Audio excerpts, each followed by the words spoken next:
excelentíssima senhora doutora Gabriela Soares de Albergaria, cônsul-geral de Portugal no Rio de Janeiro, excelentíssimo senhor doutor Carlos Reis, professor catedrático da Universidade de Coimbra e comissário do centenário de José Saramago, excelentíssima senhora professora doutora Gilda Santos, vice-presidente cultural e do Centro de Estudos do Real Gabinete Português de Leitura, ilustres conferencistas, convidados e amigos. É com grata satisfação que, na qualidade de presidente do Real Gabinete Português de Leitura, dou as boas-vindas a todos os participantes deste evento, destinado a celebrar José Saramago nos 100 anos de seu nascimento. Orquestrado em parceria com a Fundação José Saramago, contou também com o especial apoio do Consulado-Geral de Portugal, no Rio de Janeiro, e do Art Institute de New York. Saúde de modo especial, entre outros amigos, que aqui nos prestigiam, os membros desta mesa. Recordo que em 22 de abril de 1999, o Real Gabinete Português de Leitura recebeu a visita dos escritores portugueses que participaram da Bienal do Livro no Rio de Janeiro e, em solenidade, que alguns dos presentes testemunharam, o Prémio Nobel de Literatura de 1998, nesta sala, recebeu a nossa honraria máxima, o laurel de gratidão que lhe foi conferido por seus inesquecíveis méritos literários e humanos. Registros fotográficos desse momento, que muito nos envaidece, encontram-se hoje expostos no nosso salão de leitura. Passados mais de 20 anos, neste 2022, em que a Bienal do Livro transcorreu em São Paulo e homenageou a literatura portuguesa, o Real Gabinete Português de Leitura adere a um vigoroso coro de incontáveis poses pluricontinentais e assinala o centenário desse escritor ribatejano e universal, recebendo um expressivo conjunto de leitores e estudiosos da sua vasta obra, que lançarão luzes sobre as páginas hoje antológicas e incontornáveis. Numa delas, o autor do Memorial do Convento observava que Portugal era um país comemorativo em alto grau. Como corolário, os portugueses do Brasil mantêm um certo fascínio pela liturgia da comemoração. Não tanto para proclamar feitos e méritos individuais, particulares, setorizados, mas, sobretudo, para enaltecer aqueles portugueses ilustres e sábios, pioneiros e empreendedores que a história, ou as diferentes histórias, não podem deixar de destacar.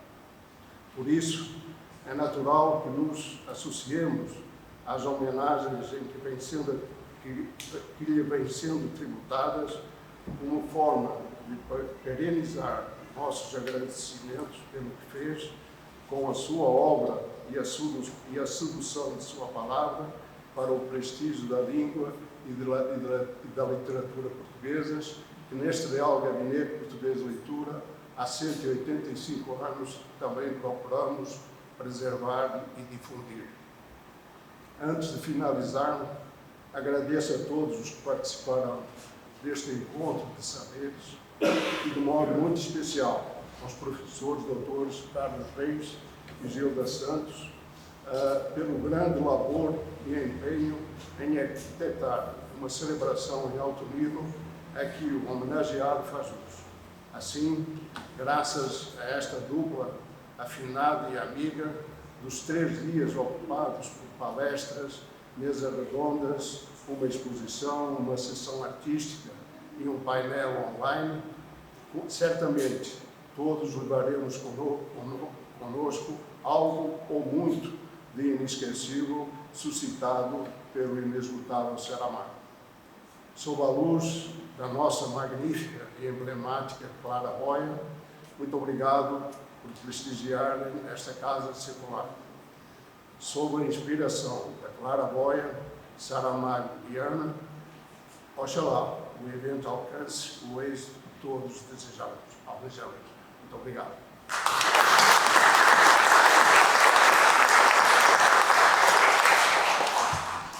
Passo a palavra para o Sr. Embaixador Luís Fábio Ramos, Embaixador de Portugal no Brasil. Excelentíssimo Senhor Diretor do Real Gabinete Português de Leitura, Dr. Francisco Gomes da Costa, Excelentíssima Senhora Cônsul-Geral de Portugal no Rio de Janeiro, Embaixadora Gabriela da Bulgaria, Excelentíssimo Senhor Comissário-Geral das Comemorações do Centenário de José Saramago, Sr. Dr. Carlos Reis, Excelentíssima Senhora Coordenadora do Polo de Pesquisa do Real Gabinete Português de Leitura, Professora Doutora Chica Santos, Senhoras e Senhores convidados, é um grande prazer para mim estar aqui na abertura esta homenagem que se faz, justa homenagem aqui no Brasil ao centenário de Saramago. Muito se tem falado e escrito sobre Saramago, jornalista, militante, escritor, nascido há 100 anos, mas que nos acompanhará para sempre. Prémio Camões, único escritor de língua portuguesa agraciado até hoje com o Nobel da Literatura, José Saramago vem iluminando caminhos da escrita e da vida. Numa sessão dedicada aos legados saramaguianos, moderada pelo professor Dr. Carlos Reis, no Pavilhão de Portugal, na Bienal do Livro de São Paulo, recentemente, portanto, ano passado, mês de julho, Walter Ugumem falava da importância de Saramago para a nova geração de escritores em Portugal, que nele encontraram uma figura que abria caminhos no mundo da literatura mundial. E, ao mesmo tempo, encontramos um escritor cidadão que acredita na humanidade e na importância de construir um mundo melhor. De uma forma poética, Walter Ugumem afirmava nesse encontro: eu vi o Saramago voar. Esses encontros luminosos que se têm realizado ao longo dos anos intensificaram-se naturalmente este ano, 2022, cumprindo-se uma celebração que une leitores, académicos, editores e artistas de diferentes geografias. Celebração laboriosamente coordenada pelo professor Dr. Carlos Reis, Comissário-Geral das Comemorações do Centenário de José Saramago, que desde há muito se destaca, na Academia e fora dela, pela forma como traz a obra de Saramago até aos leitores e à sociedade em geral, em Portugal, mas também no Brasil, país que tão bem conhece e que o conhece pelas melhores razões. Permite-me citar sobre Carlos Reis e Saramago uma passagem do recém-editado livro A Intuição da Ilha, os dias de José Saramago e Lanzarote, de Pilar del Rio, que foi dado à luz agora recentemente em Belém do Pará.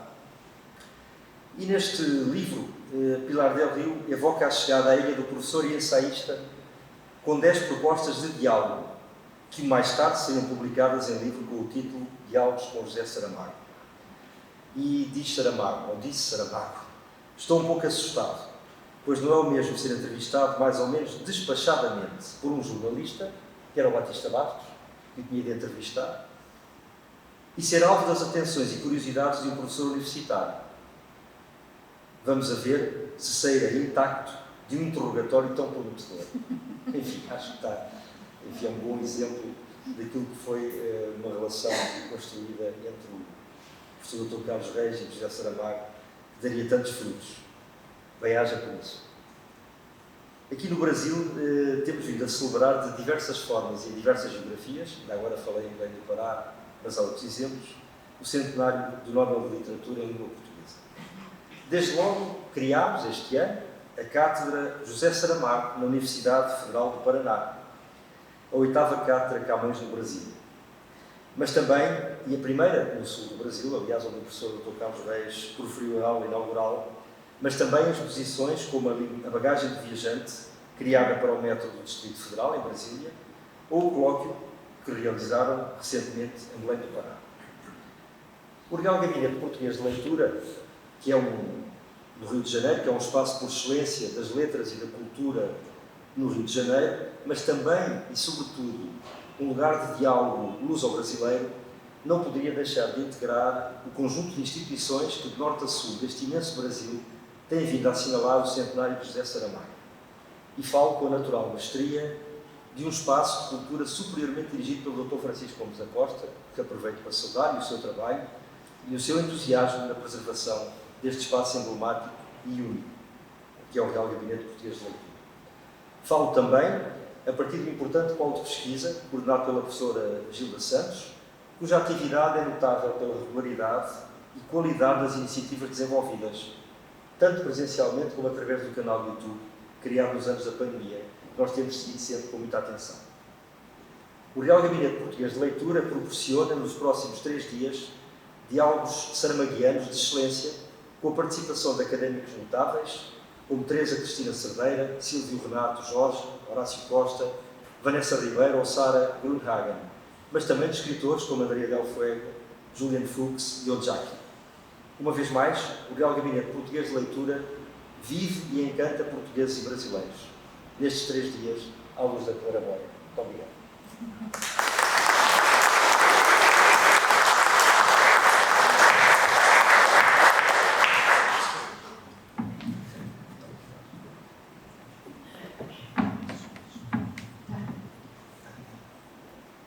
Sr. Presidente do Real Gabinete Português de Leitura, Sr. Embaixador de Portugal no Brasil, Sr. Professor Carlos Tais, Sra. Professora Gilda Santos, todos vós, minhas senhoras, meus senhores, bons dias. É difícil para mim, depois destas 2 magníficas introduções, dizer seja o que for de interesse. E, portanto, limitarei a minha intervenção ressaltando e saudando e felicitando esta iniciativa do Real Gabinete Português de Leitura, que de facto se une sempre a tudo o que são eventos significativos do mundo cultural português e do mundo cultural brasileiro e da língua portuguesa. Este ano em que celebramos 2 centenários, o da travessia aérea do Atlântico Sul, lugar Coutinho em Sacadura Cabral, celebrado já há menos de 2 meses, e agora o centenário do José Saramago, o Real Gabinete Português de Leitura tem estado sempre presente, liderando as iniciativas que marcam este centenário, colaborando sempre institucionalmente com o Consulado, com a Embaixada, com as autoridades em Portugal, e por isso, Sr. Presidente, não posso deixar de agradecer penhoradamente tudo aquilo que esta instituição secular, centenária também, tem feito na divulgação de momentos tão significativos da história, da cultura, da identidade portuguesa. Agradeço a vossa presença aqui também. Creio que Saramago desperta em todos nós, pelas suas qualidades literárias, humanas, de pensamento, social, inclusivamente, desperta em todos nós muita curiosidade. Eu própria adoraria passar aqui os 3 dias a ouvir gente tão sabedora a falar do Saramago. Infelizmente não posso, mas gosto muito de aqui estar hoje, gosto muito de me associar a esta iniciativa. Agradeço a vossa presença aqui, agradeço primeiramente ao Real Gabinete Português de Leitura o estar a liderar este evento e, claro, naturalmente ao professor Carlos Reis, porque é a força motriz atrás de todo este ano de celebrações que em todo o mundo vão marcar aquilo que foi a vida e a obra e o pensamento do José Saramago. Muito obrigada.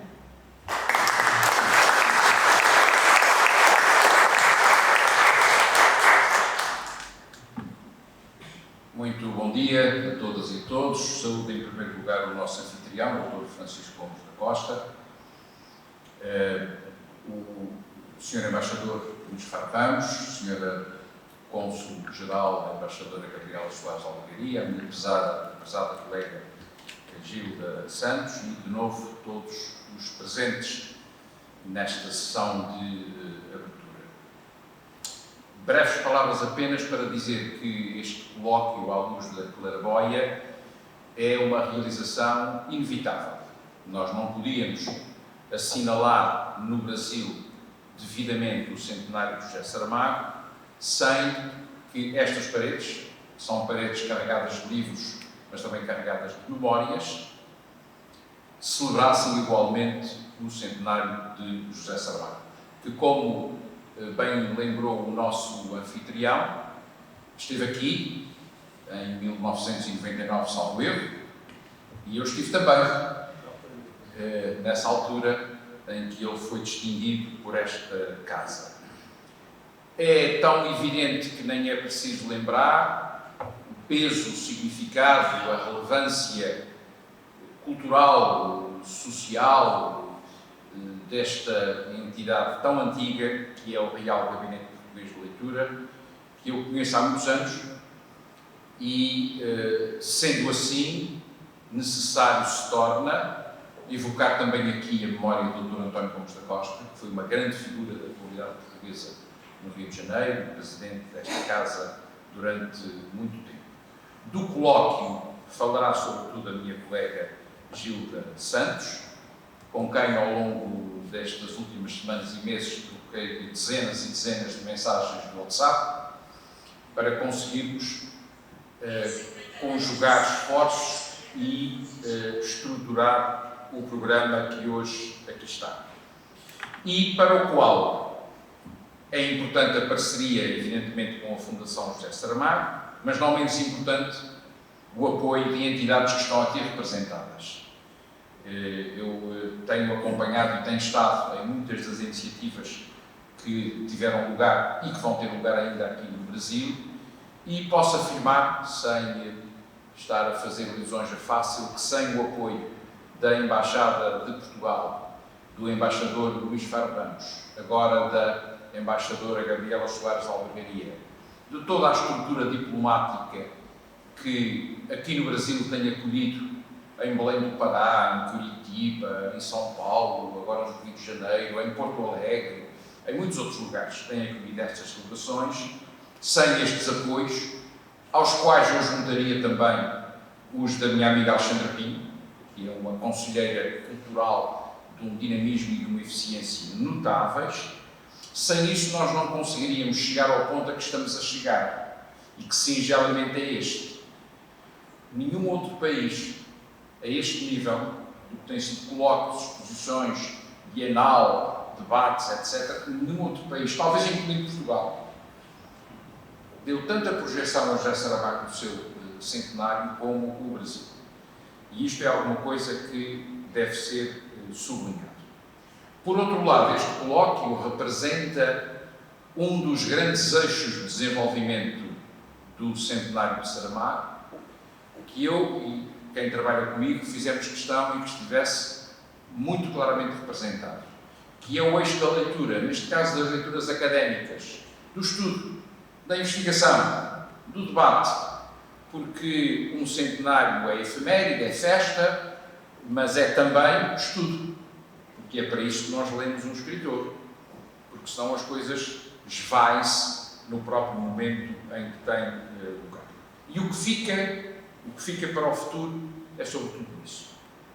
Eu sublinho sempre esta ideia porque a efeméride em si mesma, esta ou qualquer outra, não deve ser uma ocasião fugaz. Não deve ser um ponto de passagem para lugar nenhum. Deve ser aquilo que estamos a querer que ela seja. Fator de sobrevida de um escritor e de reafirmação da sua atualidade. Porque quem está atento ao mundo que nos rodeia, aqui no Brasil ou fora do Brasil, sabe como Saramago foi capaz de antecipar crises, tensões, conflitos, que com a capacidade de visão do futuro que só os grandes escritores têm, ficaram escritas, sobretudo, na sua obra ficcional. A participação do comissariado na celebração de Saramago aqui no Rio de Janeiro não termina aqui. Estava prevista para hoje, não foi possível concretizar, a abertura de uma exposição a que chamamos Mulheres Saramaguianas, 6 serigrafias mais 6 textos. As mulheres saramaguianas estão a chegar ao Rio de Janeiro por mala diplomática, não têm direito a escolta aérea, mas cá chegarão sãs e salvas e, durante um período que está justamente a ser tratado, estarão expostas na Assembleia Legislativa do Estado do Rio de Janeiro. Isso será devidamente publicitado na altura, como digo, foi um atraso de transporte que não permitiu que isso tivesse lugar hoje, mas elas cá chegarão e depois voltarão a Portugal porque aquilo que tem vindo de Portugal nestes últimos tempos, com ou sem escolta aérea, acaba sempre por regressar da casa, como se sabe. E deixarei uma outra nota de celebração do centenário de Saramago nesta casa, porque vou deixar para a biblioteca. Parece quase uma ofensa por uma gota d'água naquele mar imenso que é a biblioteca do Real Gabinete Português de Leitura, mas é de muitas gotas d'água que se faz no oceano. Este é o catálogo da exposição que está na Biblioteca Nacional em Lisboa, que teve curadoria minha e da Sara Grunhagen, que ali está e que participará no colóquio.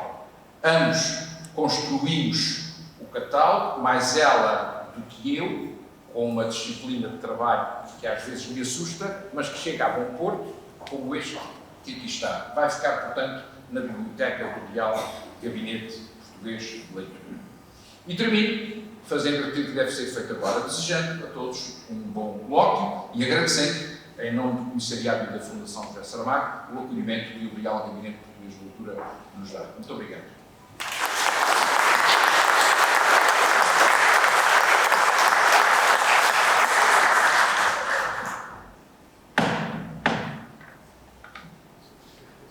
Não, acho que assim está bem.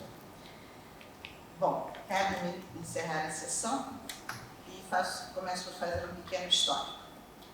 Em outubro de 2021, quando, em reunião do nosso Polo de Pesquisas dos Brasileiros, definimos as efemérides a comemorar em 2022, logo surgiu o centenário de José Saramago como inamovível e prontamente fixamos as datas e as primeiras diretrizes.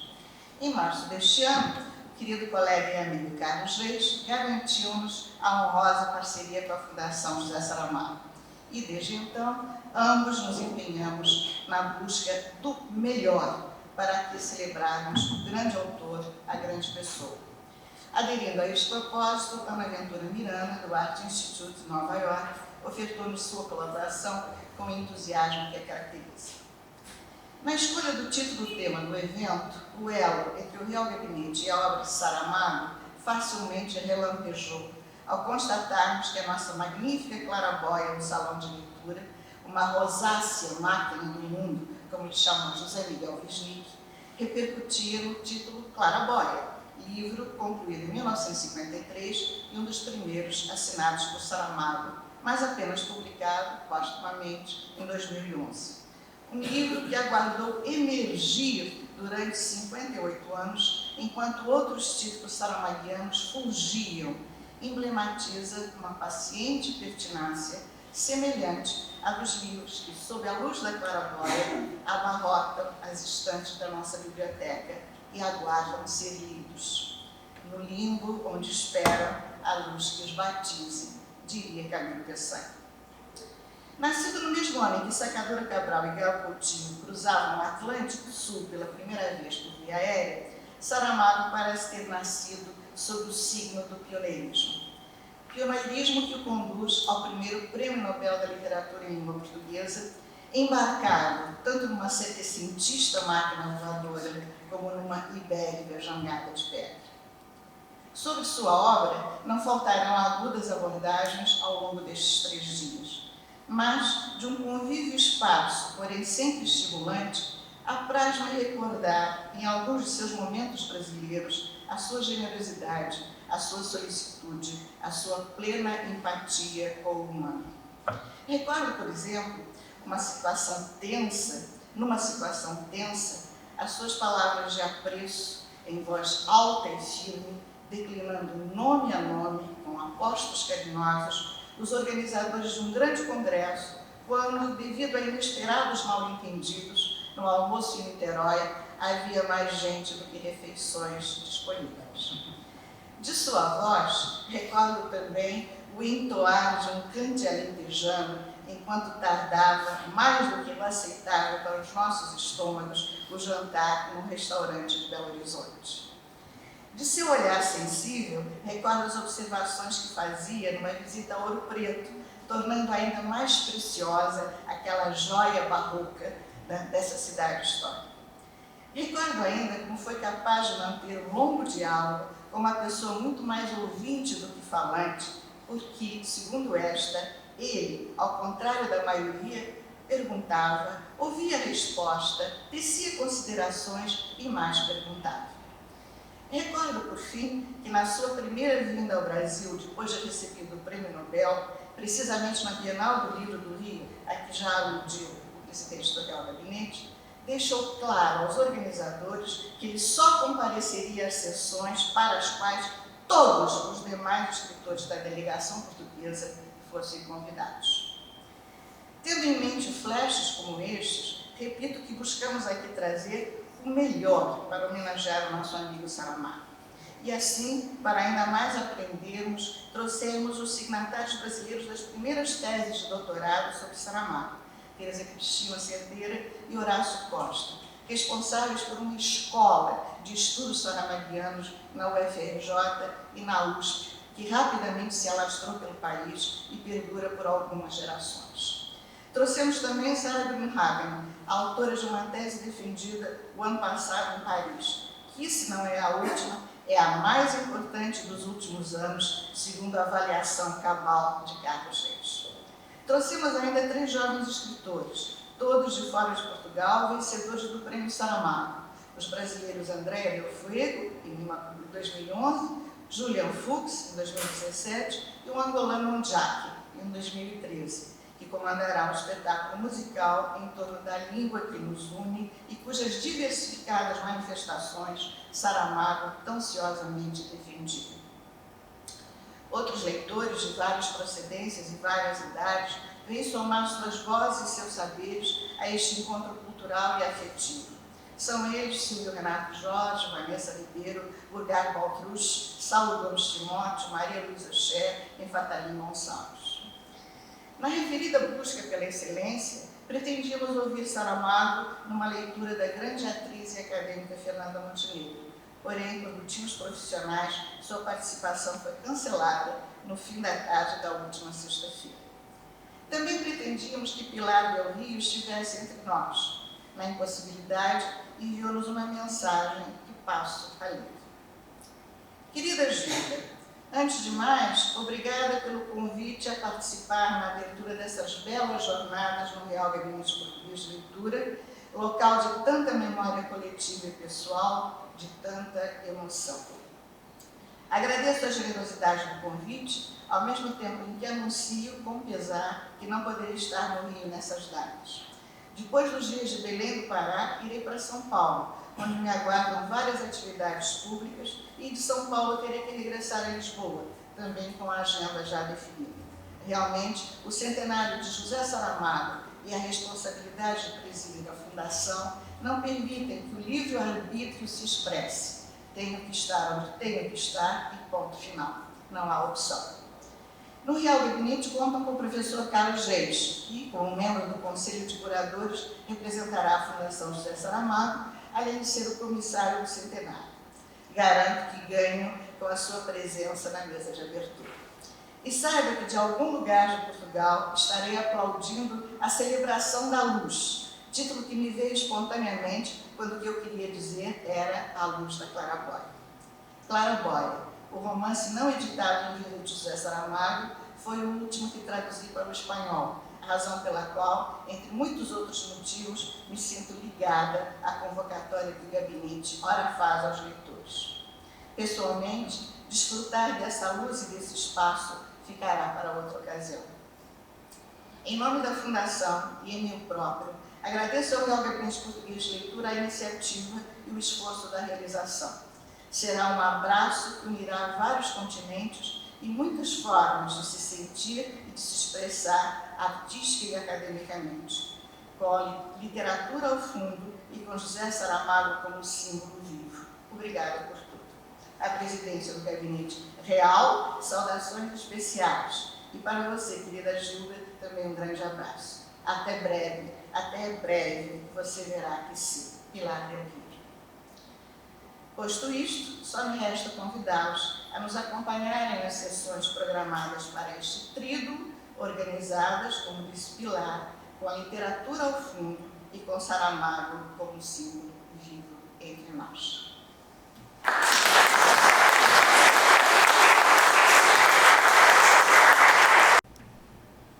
damos início então agora aos trabalhos propriamente ditos académicos deste colóquio.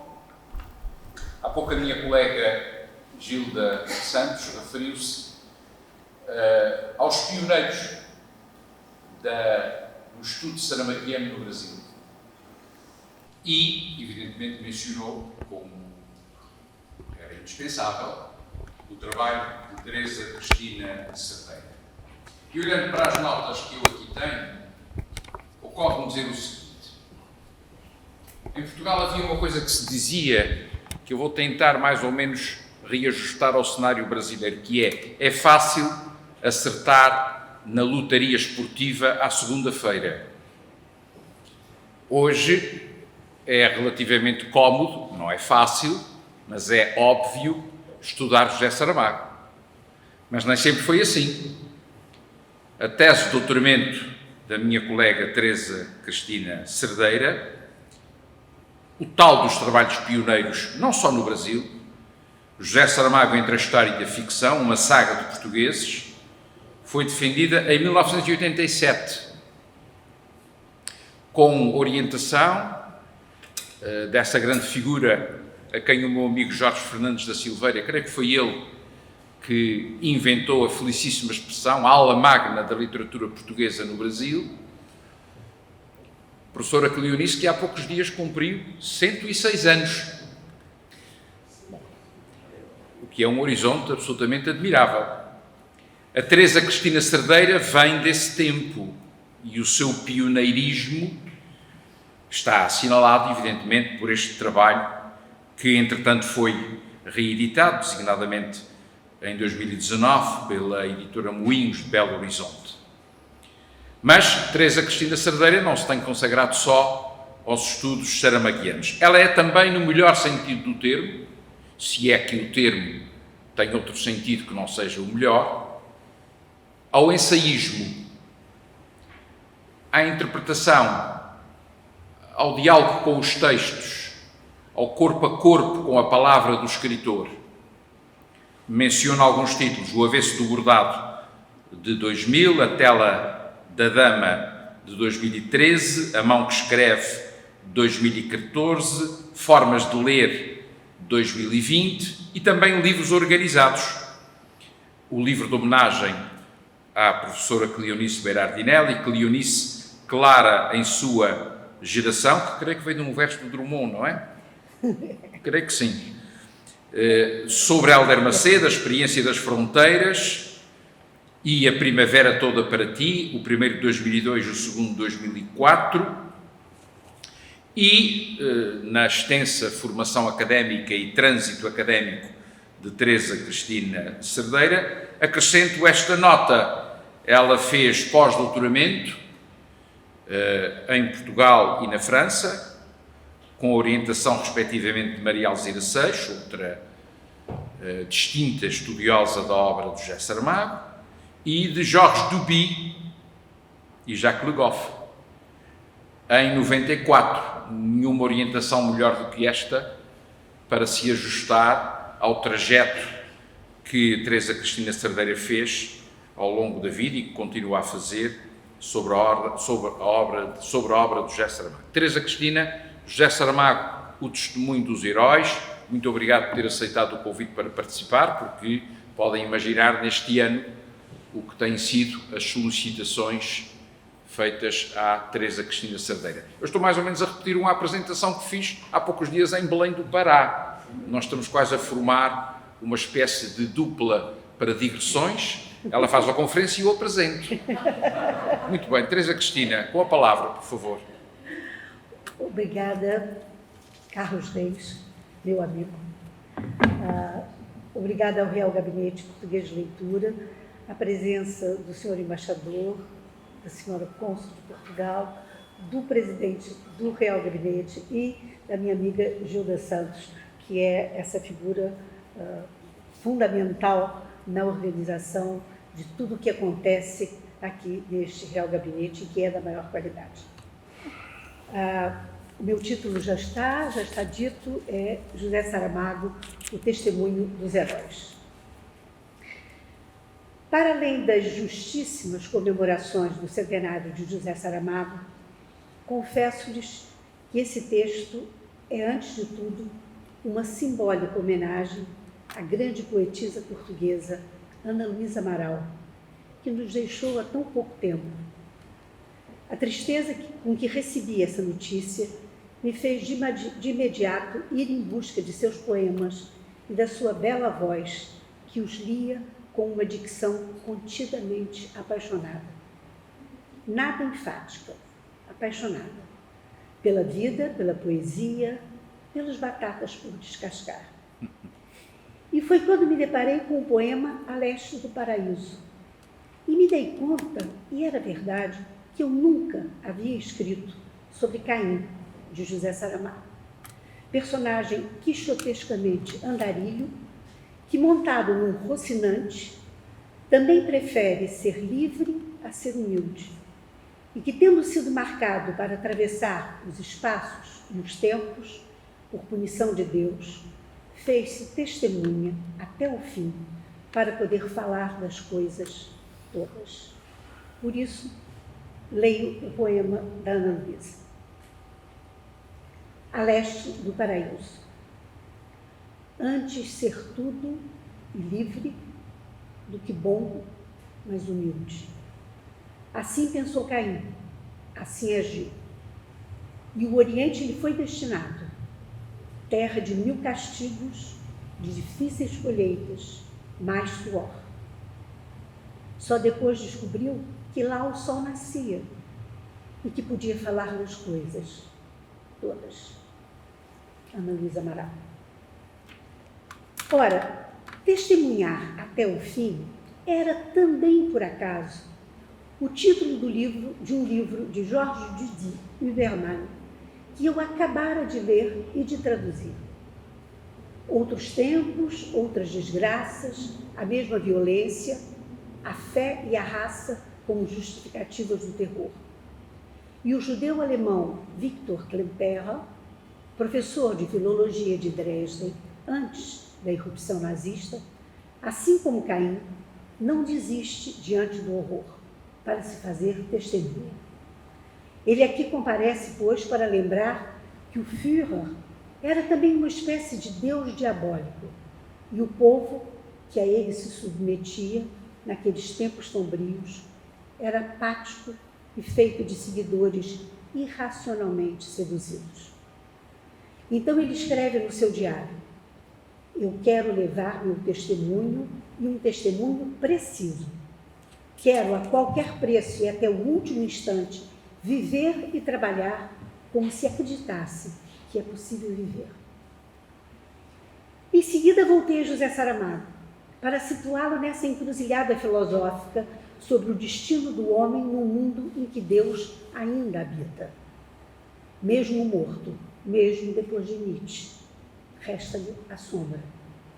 E na badana, ou na orelha, dizemos nós aqui no Brasil, da quarta capa do romance, figura sozinha uma espécie de máxima que já servira, aliás, de fecho do capítulo 6 do seu romance, mas que, assim recortada, parece concentrar economicamente um dos principais eixos de reflexão do autor sobre os seus diálogos nunca findos com Deus,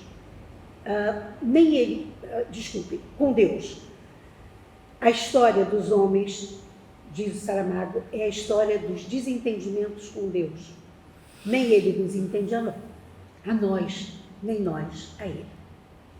De modo mais radical no Evangelho segundo Jesus Cristo e de modo mais esporádico, mas nunca casual ou contingente, em quase toda a sua obra, essa questão é por ele perseguida, o que nos levaria a ousar inserir José Saramago, fosse essa uma questão relevante, numa linhagem mais propriamente agnóstica.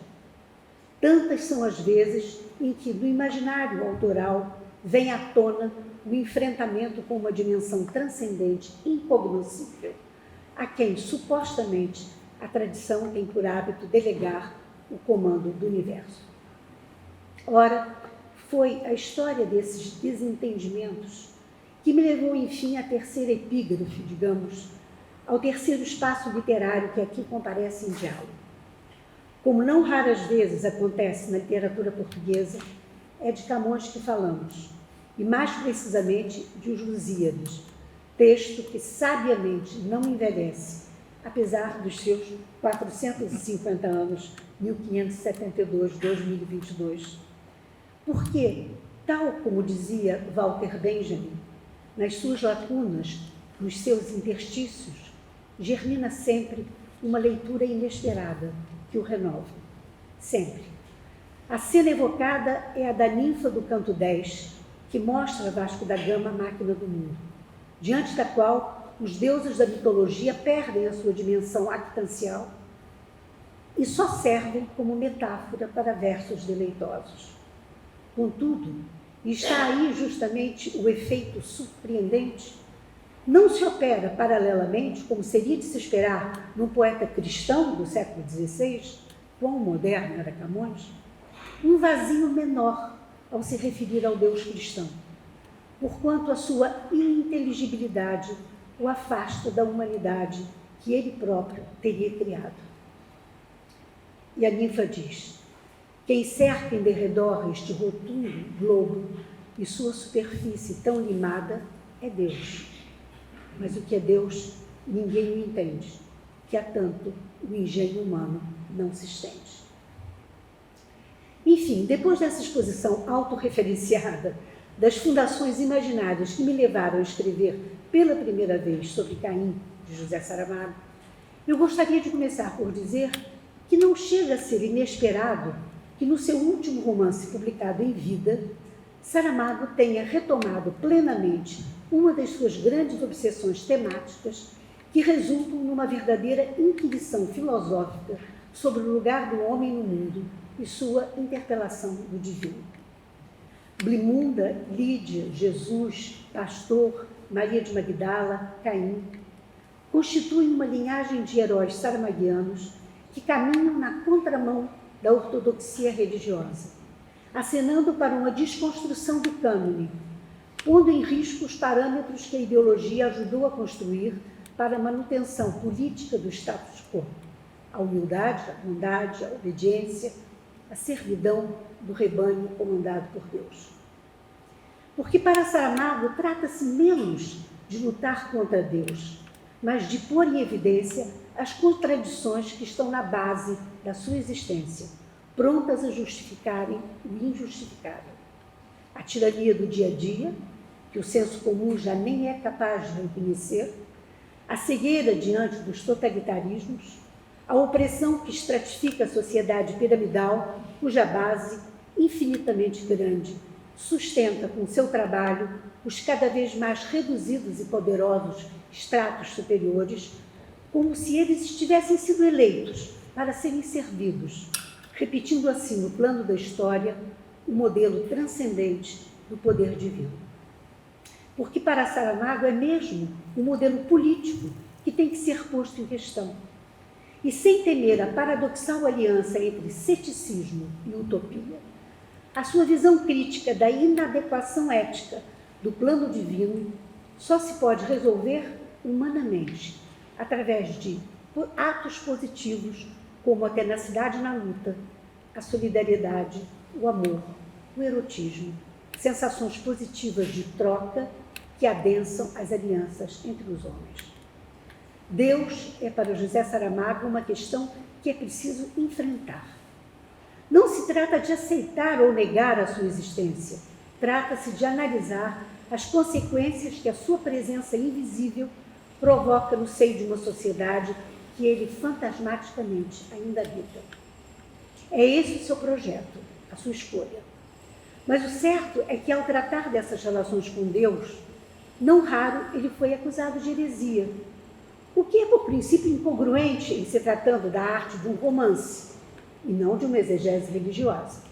E se torna duplamente inconsistente se lembrarmos que a palavra heresia tem a sua origem etimológica no grego aireses, cujo primeiro sentido, antes de ter sido absorvido pela linguagem religiosa, significava tão somente a liberdade de escolher uma outra versão.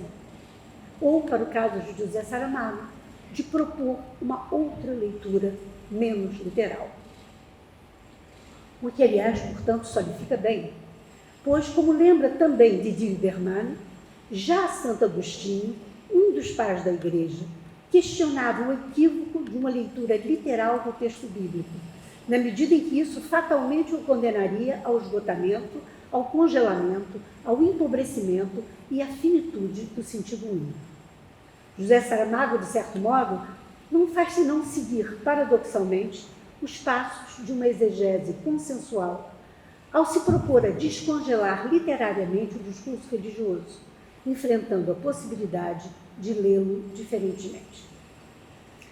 Talvez não haja cena mais herética, e aqui a palavra pode ser mesmo considerada em seu sentido estritamente religioso, como aquilo que é capaz de lançar dúvidas sobre o que até então era considerado canônico, do que a descoberta, digamos, místico-científica do padre Bartolomeu Lourenço de Gusmão, em Memorial do Convento, segundo a qual o éter, o lugar das estrelas, espaço que a máquina voadora desejaria conquistar, era, na verdade, constituído pelas vontades dos homens. Uma espécie de nuvem escura que cada um traz dentro de si e que corresponde, em outras palavras, à sua própria força de viver. Essa nuvem escura da vontade, que não é a alma, explica ele, porque esta só se perde quando se morre e vai para um destino até hoje desconhecido, escapa-lhes do corpo quando a vontade de lutar pela vida esmorece, fraqueja, se perde. Escapa-lhes do corpo e sobe para as estrelas. As vontades são, assim, a química imaterial do éter, que é o ar que Deus respira. Em outras palavras, é a vontade dos homens que dá vida a Deus, já que é a vontade dos homens que permite que Deus respire. E, nesse sentido, é ela que objetivamente cria a divindade. Inverte-se nessa analogia o sopro genesíaco, de tal modo que a criatura se transforma em criador e criador em criatura. Deus só existe, afinal, porque os homens querem. Deus é o fruto da vontade dos homens, não mais a sua origem, mas a projeção do seu desejo, nascido de uma falta que, anulando a sua vontade intrínseca de viver, vai inventar um suporte irrisório para a sua salvação. Em um ano da morte de Ricardo Reis, a heresia surge no exercício de versões da linguagem.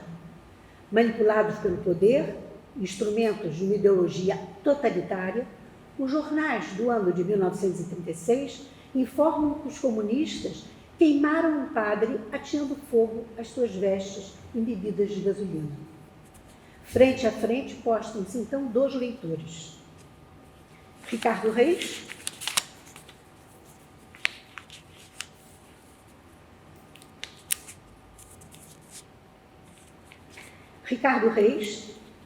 o intelectual de leitura classicizante, e Lídia, uma camareira de hotel, semi-analfabeta, mas irmã do marinheiro revolucionário Daniel. E o debate acirra-se com evidente ganho da argumentação da Lídia. Estás tu aí a chorar por Badajoz e não sabes que os comunistas cortaram uma orelha a 10 proprietários e depois sujeitaram a violências as mulheres deles. Como é que soube? Li no jornal e também li que os bolchevistas arrancaram os olhos a um padre já velho e depois regaram-no com gasolina e deitaram-lhe fogo. Não acredito. Está no jornal, eu li.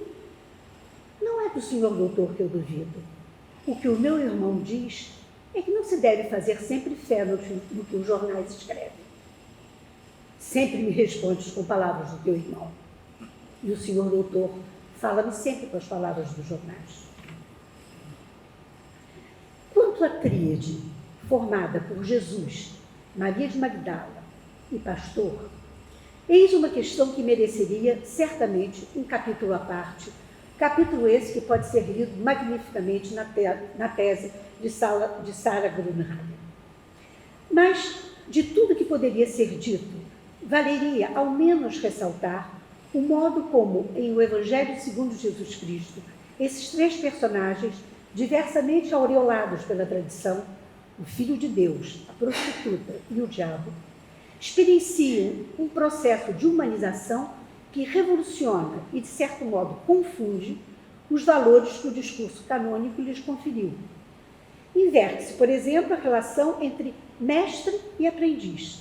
E nesse verdadeiro romance de formação, Jesus é o aprendiz diante de dois esforçados mestres, pastor, mendigo, diabo, que o quer induzir a desmontar o plano maléfico de Deus, o mar de sangue que Jesus, inocente do futuro do cristianismo, ignora, e Maria de Magdala, que faz dele plenamente um homem, dono e conhecedor do seu corpo pela experiência do erotismo, e que, reinterpretando, por exemplo, a história alegórica da ressurreição de Lázaro, não permite que Jesus o traga de novo à vida, porque simplesmente, por pura generosidade, lhe faz ver que nenhum homem precisa viver duas vezes a tragédia da morte.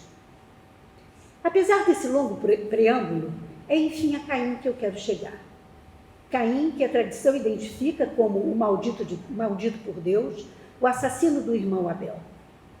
Fazer de um fora da lei um herói não é novo para Saramago. São mesmo esses os personagens mais reveladores da sua própria maneira de estar no mundo.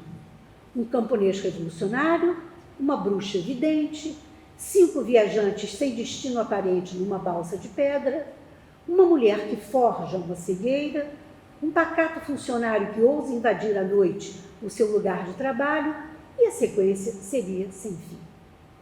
O Caim, de José Saramago, excede de longe os limites estreitos do personagem bíblico que o capítulo 4 do Gênesis nos dá a conhecer.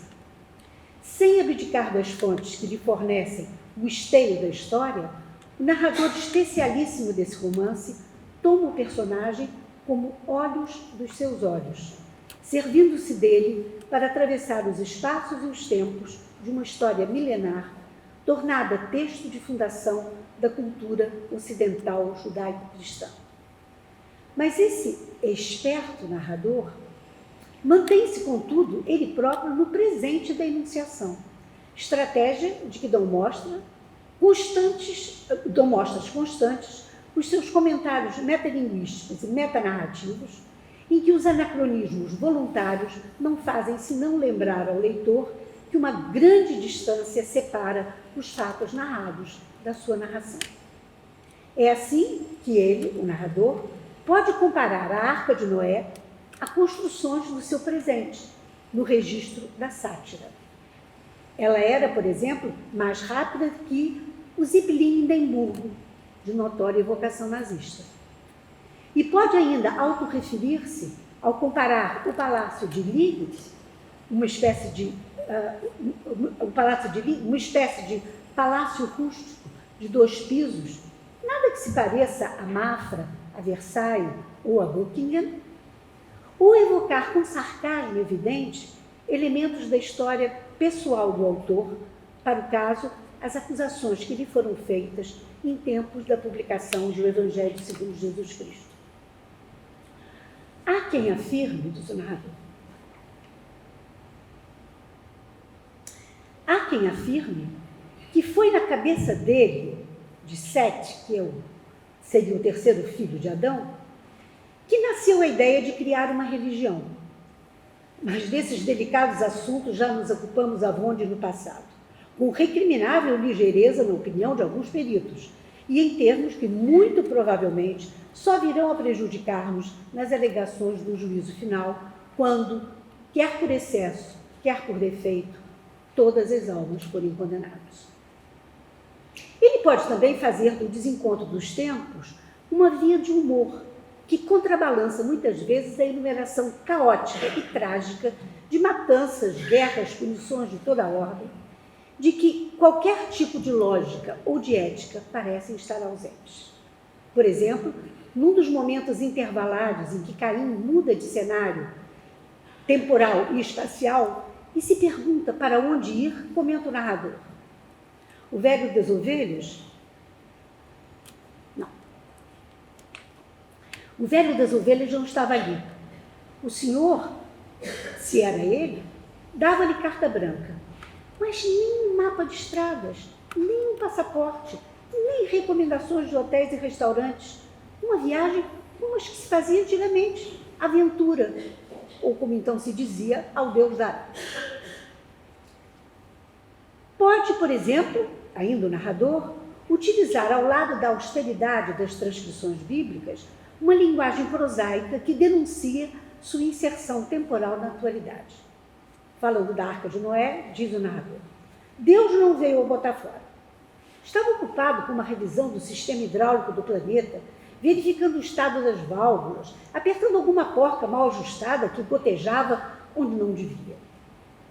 Ou ainda, muito ironicamente, fazer conhecer pela voz de Deus um saber científico futuro, que não só tornaria inadequado o milagre de fazer parar o sol concedido a Josué na luta contra os amorreus, como, sobretudo, absurdas e injustificáveis as perseguições que, nesse referido futuro, se fariam contra os pesquisadores da harmonia cinética do espaço sideral, acusados de heresia, quando o próprio Deus era conhecedor dessa verdade, que ele prefere manter escondida no pacto de fingimento que faz com Josué. Diz o Senhor: suponho que a ideia te nasceu na cabeça, disse o Senhor que estava na arca. Foi a de pedir-me que parasse o sol. Assim é, Senhor, para que nenhum amorreu escape. Não posso fazer o que me pedes. Não posso fazer parar o sol, porque parado ele já está. Sempre esteve, desde que o deixei naquele sítio. Tu és o Senhor, tu não podes equivocar-te. Mas não é isso que os meus olhos veem. O sol nasce daquele lado, viaja todo dia pelo céu e desaparece no lado oposto, até regressar na manhã seguinte. Algo se move realmente, mas não é o sol, é a terra. A terra está parada, Senhor, disse Josué, em voz tensa, desesperada. Não, homem, os teus olhos iludem-te. A terra dá voltas sobre si mesma e vai rodopiando pelo espaço ao redor do sol. Mas dizíamos ainda que o Caim de Saramago ultrapassa de longe a economia das exíguas referências bíblicas. Ser o primeiro filho de Adão e Eva, cultivador, preterido de Deus, assassino do irmão, condenado a ser errante. Sua eleição como herói da narrativa adquire uma dimensão alegórica que se multiplica em pelo menos duas funções. Ele é o instrumento de Deus para ser eternamente errante no mundo, o que já estava escrito na tradição, mas é também um instrumento do narrador, que o faz peregrinar por espaços e tempos inconciliáveis, em termos históricos, de modo a fazê-lo assistir a cenas que concretamente lhe seriam impossíveis de conhecer. Em outras palavras, o narrador, em vez de fazer ele próprio a sua aventura de reconhecimento do tema que elegeu, delega esse poder ao olhar de Caim, reservando-se a si o direito aos comentários e completando apenas aqui e ali algumas lacunas, como no caso de um personagem se negar frontalmente a assistir a determinado drama insuportável, como acontecerá nas seguidas matanças de Josué na conquista da terra prometida por Deus. Diz Caim: vou-me embora, disse. Já não suporto ver tantos mortos à minha volta, tanto sangue derramado, tantos choros e tantos gritos. Devolve-me o meu burro, preciso dele para o caminho.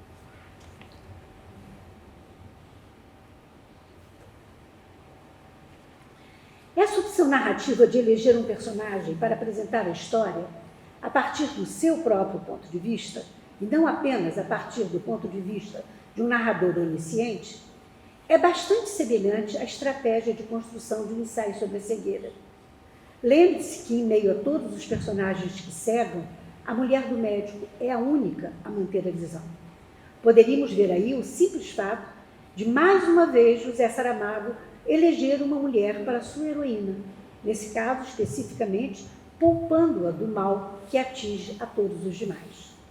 Contudo, infelizmente, o texto literário ganha sempre em não informar tudo, e muito benjaminianamente em saber guardar em si pelas elipses, pelos não ditos, das sementes encontradas nas câmaras das pirâmides dos faraós. O narrador de Ensaios sobre a Cegueira está longe de poupar a mulher do médico. Ele, na verdade, precisa dela, precisa do seu olhar e, de certo modo, a expõe ainda mais completamente ao horror ao fazê-la capaz de ver. São os seus olhos que permitem que a narrativa não se concentre no ponto de vista exclusivo e possivelmente algo discutível de um narrador extradiegético, que, continuando a exercer sua função crítica de comentador e analista dos fatos narrados, ganha muito em poder contar com um observador interno.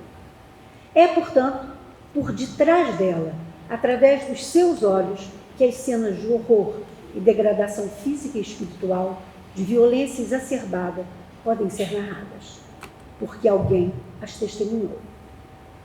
Nesse sentido, poderíamos dizer que a mesma estratégia se repete em Caim. Como narrar acontecimentos que, mesmo de frágil datação ou de datação aleatória, ficaram registrados nos textos da tradição judaico-cristã, sendo até hoje transmitidos durante séculos relidos, tornando-se fontes do imaginário de pintores, escultores, arquitetos, escritores, historiadores, psicanalistas, sociólogos e quem mais?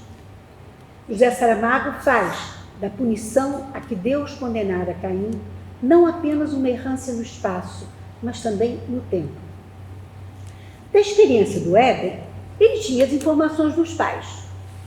Na vida fora do paraíso, ele experimentou com seu irmão Abel os trabalhos da agricultura e do pastoreio.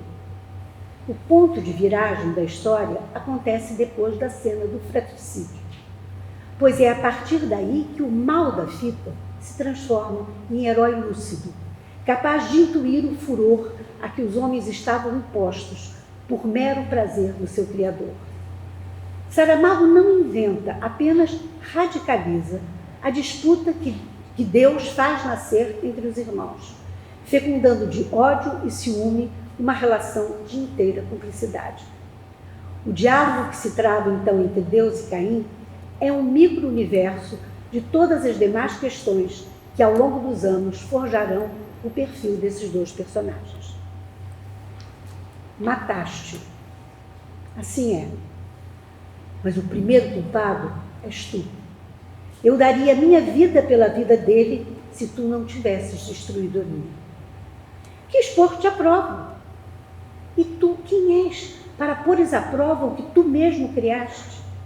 Sou o dono soberano de todas as coisas, de todos os seres, dirás, mas não de mim, nem da minha liberdade. Liberdade para matar? É simples. Matei Abel porque não podia matar-te a ti. Pela intenção, estás morto.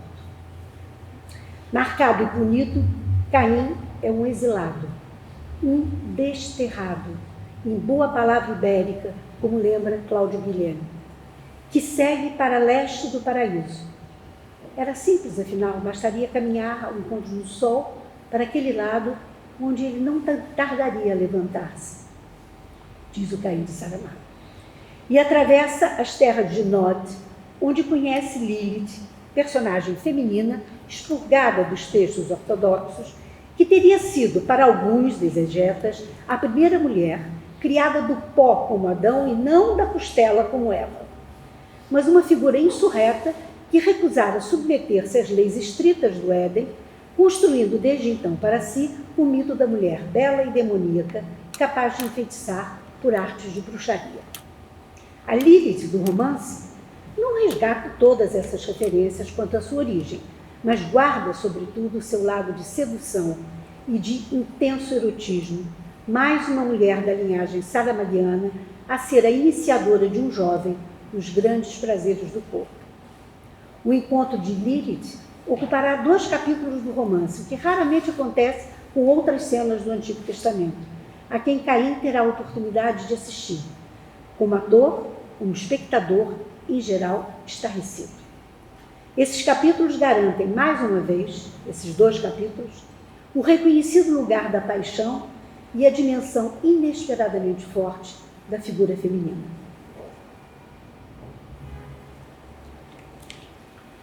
foi notado que, ao contrário do que determinaria o protocolo, não era Noa quem ocupava o centro do pequeno grupo, mas sim Lilith, que desta maneira separava o marido do amante, como se dissesse que, embora não amando o esposo oficial, a ele se manteria ligada, porque assim o parecia desejar a opinião pública e o necessitavam os interesses da dinastia.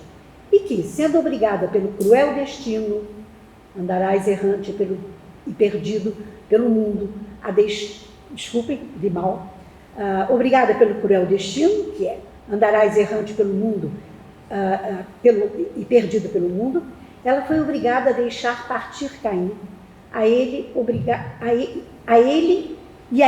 iria continuar unida pela sublime memória do corpo, pela recordação inapagável das fulgurantes horas que havia passado com ele. Isto uma mulher nunca esquece, não como os homens, a quem tudo lhes escorre pela pele. Ainda ao Gênesis, capítulo 22, pertence a história do sacrifício de Isaac. A narrativa não contradiz os fatos conhecidos. O Senhor decide pôr à prova a fé de Abraão e ordena-lhe que sacrifique seu único filho, Isaac. Crédulo e subserviente, Abraão obedece aos ditames do Senhor, sobe com seu filho ao alto de uma montanha, onde o deveria degolar como um cordeiro e fazê-lo arder sobre a lenha em sinal de obediência. Um anjo chegaria, contudo, antes que Abraão cumprisse o seu dever, e lhe diria, em nobres palavras, que ele não levantasse a mão contra o filho, porque Deus já tinha comprovado a sua fé. A cena do romance não estaria tão longe da original. Não fosse a radical alteração do ponto de vista de quem observou, Caim, e de quem a viveu, Isaac. Não fosse o tom prosaico com que a exigência do Senhor e a obediência cega de Abraão são narradas. Não fosse a ira de Caim diante da selvageria da cena. Não fosse ele ter representado, ele próprio, o papel do anjo, intervindo pessoalmente ao tolher a mão de Abraão nessa tragédia familiar. Não fosse, enfim, o fato de o próprio Isaac se ter dado conta de que o Senhor que os governava era um ser cruel, que enlouquece as pessoas, e interpelar-se o pai quanto à justeza do que esteve disposto a cometer. Que senhor é esse que ordena a um pai que mate seu próprio filho? E se esse senhor tivesse um filho, também o mandaria matar? Perguntou Isaac. O futuro dirá. Então o Senhor é capaz de tudo, do bom, do mal, do pior. Assim é. O fato é que a cena, afinal, não é a mesma quando narrada por José Saramago. Os passos estão lá, mas não há nenhum respeito, nenhuma condescendência para com seus atores principais, o Senhor, Abraão, o anjo. O que significa dizer que Caim deixa de ser apenas um espectador e um ator para ser ainda um mestre transformador de consciências. Nada mais resta do exemplo bíblico, nada mais resta da grandiosidade e do reconhecimento da fé. A errância de Caim é feita de avanços e recuos no tempo. Uma espécie de arbitrariedade voluntária da narrativa, talvez a postular nessa desordem o absurdo intrínseco das histórias que nenhuma causalidade justificaria. Fossem elas contadas na ordem que fossem, teriam sempre o estigma dos desvarios de Deus. Da cena do sacrifício de Isaac, presente em Gênesis 22, volta-se ao episódio da Torre de Babel, em Gênesis 11. Mas se é verdade que o versículo 6 desse capítulo 11 da Bíblia já nos permite intuir a inquietação e a fragilidade do Senhor diante da força de um povo unido, e eu me pergunto, o povo unido jamais será vencido? Será que é essa a sua origem mítica? O certo é que o seu incomensurável poder imediatamente se impõe, o poder do Senhor, confundindo-lhes as línguas para que não mais se compreendessem e dispersando-os pela vasta terra. Essa cena, tão ambivalente no próprio texto da Bíblia, é, contudo, consagrada na tradição exegética como plenamente justificada, já que ao homem cabe temer a Deus e nunca chegar a ele. Ora, o Caim de Saramado lê diversamente esse espetáculo da Torre de Babel. Aqui ele chega quando já o Senhor interveio, confundindo as línguas dos homens. Em dado o que sucedera, ouve a narração e comenta. O ciúme é o seu grande defeito. Em vez de ficar orgulhoso dos filhos que tem, preferiu dar voz à inveja. Está claro que o Senhor não suporta ver uma pessoa feliz. Só a ficção ou as artes do contador cabe brincar com o tempo. Tão inexorável é ele, na sua trajetória perseguida fatalmente, da fonte à foz, do nascimento à morte, do princípio ao fim. No caso muito especial desse romance, o tempo ganha variados formatos, de modo que não estaremos apenas diante de um flashback ou de um flash forward tradicionais, em que o narrador rememorasse no primeiro caso e adiantasse no segundo certas cenas que ele, conhecedor do mundo narrado, pudesse recuperar ou antever. Bom exemplo disso é o jogo temporal inusitado dos dois encontros entre Caim e Abraão, que recuperam, mas em ordem inversa, a sequência bíblica.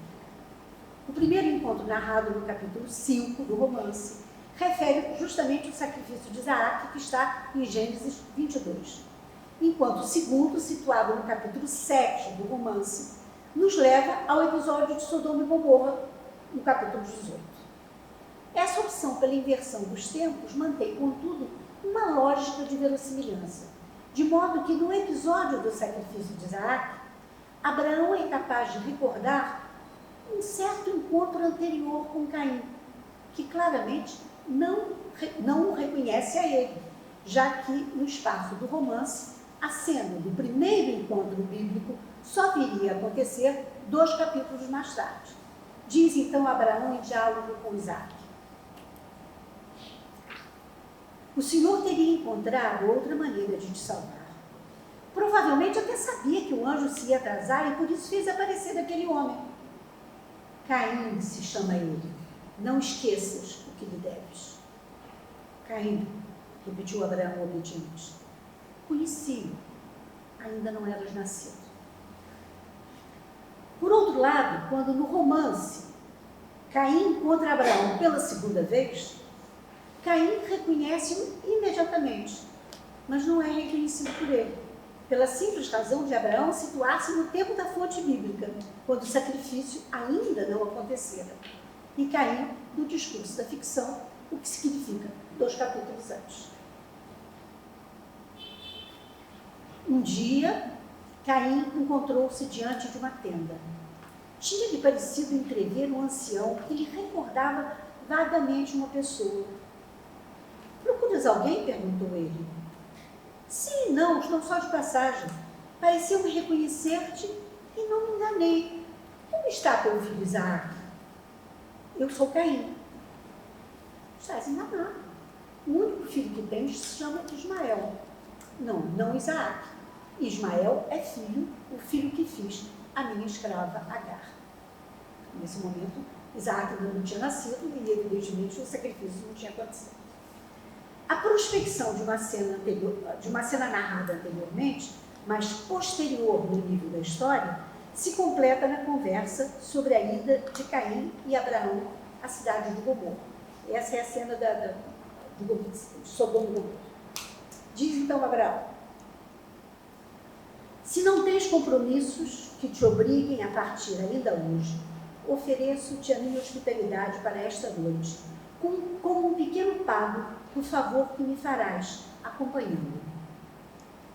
Outros favores esperarei poder fazer-te no futuro, se estiverem na minha mão, respondeu Caim. Mas Abraão não podia adivinhar aonde queria ele chegar em tão misteriosas palavras. Com as figuras de Moisés e de Josué, as tábuas da lei, a adoração do bezerro de ouro, a punição de grande parte daqueles que o próprio Senhor salvara da escravidão do Egito, e a quem prometera, depois da cena épica da travessia do Mar Vermelho, a conquista da Terra Prometida, As matanças, as catástrofes, as guerras, os castigos, as injustiças tornam-se uma sucessão de infindáveis desastres. O romance já nos situa em pleno deserto do Sinai, onde Caim vai ter, como sempre, de modo aleatório, do modo mais aleatório possível, no momento-chave em que Deus, agora metaforizado em nuvem escura, chama Moisés, seu eleito, para o alto da montanha, onde ele permaneceria durante 40 dias e 40 noites, que acabam por desesperar o povo à espera de notícias sobre o seu destino. Salto temporal e espacial considerável, passa-se de Abraão a Moisés, do Gênesis ao Êxodo e mais especialmente ao Deuteronômio e ao livro de Josué. O que conta para o narrador é o que o olhar espavorido de Caim é capaz de reter. Ele que, levado a assistir a rios de sangue, só faz confirmar a imagem de um Deus ardiloso e vingativo, a quem toda a humanidade se tornara submissa. É esse o recorte que interessa, como se cada cena não fizesse senão reiterar a sua própria e injusta condenação por uma espécie de jogo pérfido que Deus vai impondo aos homens. Adão e Eva, mas também Abel, Caim, Abraão, Isaac, Jó, as crianças de Sodoma e Gomorra, as famílias de Jericó e os povos todos condenados à morte no longo caminho dos eleitos de Deus, toda uma criação humana definitivamente comprometida, de quem só se salvaria na arca, a família de Noé, todos eles foram, na verdade, traídos. Caim também foi traído, mas soube operar desde o princípio uma reviravolta na própria culpa. Tinha sido proscrito, seria andarilho desterrado, mas nunca ingênuo. Tinha sido, fruto da imaginação de um autor marxista, descobrira desde o princípio o verdadeiro autor do crime, o que não só o dispensara da culpa, mas o tornara capaz de transformar a punição da sua errância num comprometimento com o testemunho. Em O Evangelho segundo Jesus Cristo, Jesus não consegue alterar o plano de Deus, nem evitar o fato de ele próprio se tornar a sua revelia, a origem de um mar de sangue que se alastraria por toda a terra. Jesus falha, mas aprende. Luta até o fim contra Deus. Cria ardis para evitar que o reconheçam como Cristo. Traído, contudo, no momento da morte, pela própria voz que vem do céu, identificá-lo. Este é o meu filho muito amado. Ele ainda tem forças para ripostar, reafirmando até o fim o seu compromisso com os homens, seus iguais.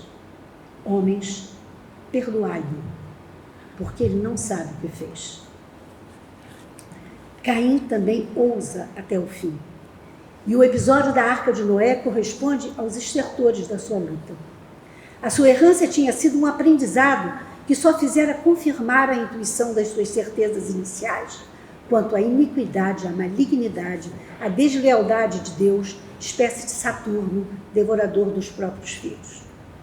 Ao contrário da tradicional versão moralizante que a tradição nos confia, o episódio da Arca de Noé é narrado com imensa ironia no romance de José Saramago, através de um discurso grotesco que já começa pela observação crítica do despreparo tecnológico de quem a idealizara a sua construção tantas léguas distante do mar.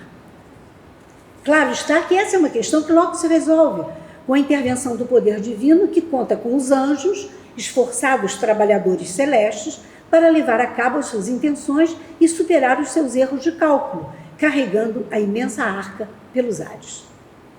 Contudo, uma sorrateira ação de Caim, que decide exterminar ele próprio, toda a família de Noé, vai intervir no plano radical que Deus traçara para a renovação da humanidade.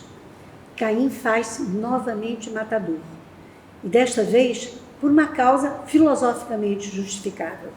Se não era possível matar Deus, era necessário pôr fim à humanidade, pois não há Criador sem criatura, e não havendo criatura para inventar um Criador, Deus estaria, afinal, morto. Lembre-se que no momento da sua condenação pelo assassinato de Caim, pelo assassinato do irmão, Caim dissera a Deus: matei Abel porque não podia matar-te a ti, pela intenção estás morto. Agora, a intenção se transformava em ato. Ninguém deveria sobrar dessa imunda eleição da família de Noé, e Deus não teria a glória de refazer a humanidade.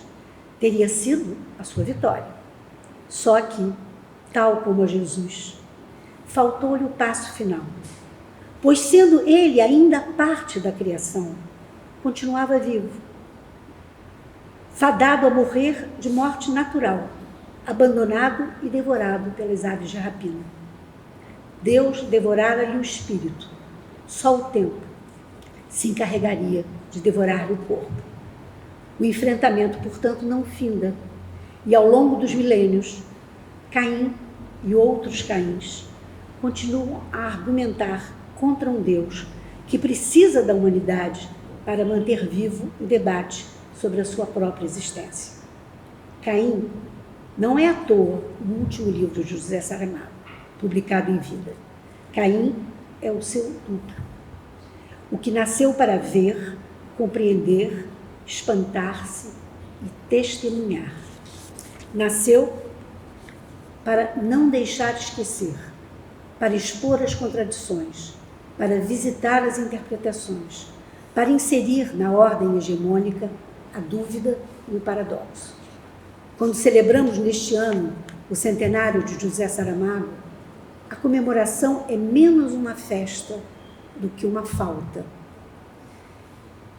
E essa falta é a dos olhos que veem e reparam, do espírito que prefere a contradição, a alienação, a submissão à ordem, ao silenciamento imposto, a cegueira dos olhos que, vendo, não veem.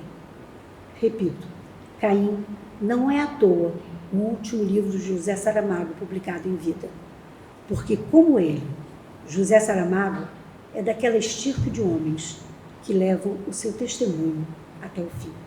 Obrigada.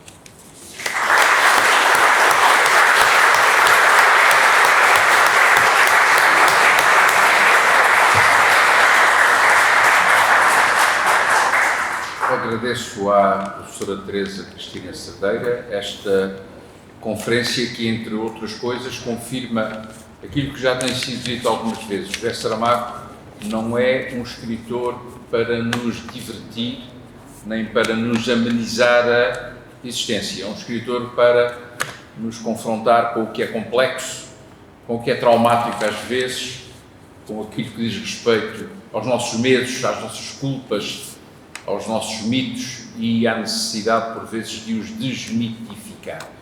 Obrigado, Teresa Cristina, e peço que fiques agora noutra função. Com o maior prazer. Para chamar à mesa Sara Grunhagen.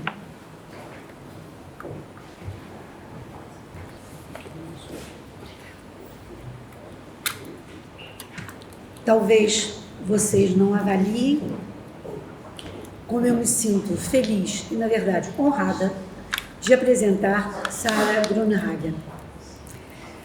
Quando digo que ela é doutora em literatura portuguesa pela Université Sorbonne Nouvelle, em cotutela com a Universidade de Coimbra, que teve como orientador, nesse caso, o professor Carlos Reis, eu quero dizer também que fiz parte da sua banca de doutoramento, com muita honra para isso, porque é uma belíssima tese, talvez das coisas mais importantes que se tenham escrito nos últimos tempos.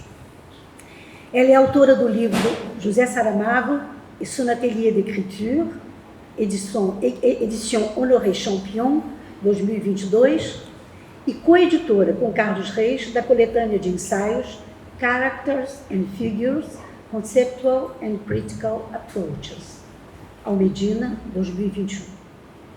Ela é investigadora do Centro de Literatura Portuguesa, Universidade de Coimbra, e do Centre de Recherche sur les Pays Lusophones, CREPAL, em Paris.